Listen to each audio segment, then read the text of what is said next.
Pemadaman listrik yang terjadi di Banda Aceh sejak akhir November 2025 merugikan warkop. Mereka mengaku pendapatan melorot karena keluarkan biaya tambahan untuk Gen Z.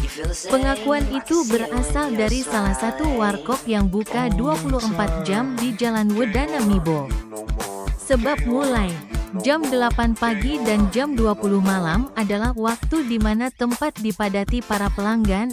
Miswa pemilik Seramu Kopi di Mibo Banda Aceh mengatakan terpaksa keluar biaya tambahan untuk operasional Gen Z. 5.500 watt. Selama 20 hari sudah pemadaman listrik bergilir. Warkop ini harus mengeluarkan biaya sekitar Rp25.000 per jam untuk menyalakan Gen Z. Akan tetapi sejak 10 hari ke belakang, diprediksi keuntungan usaha menipis. Gen Z hanya hidup jam pukul 17.30 sore hingga pukul 7.30 pagi, tidak lagi 24 jam. Langkah menghidupkan Gen Z 12 jam saat listrik padam.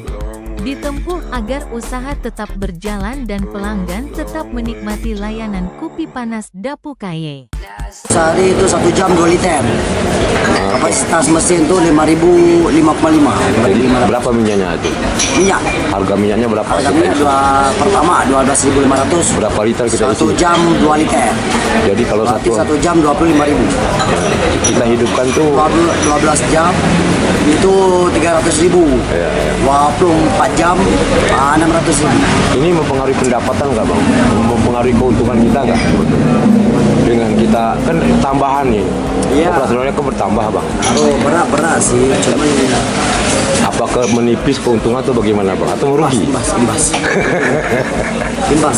Oh imbas bang ya. Karena kan kalau hidup di set itu kan orang masuk cas api ini itu tapi nggak putar. Nggak berputar.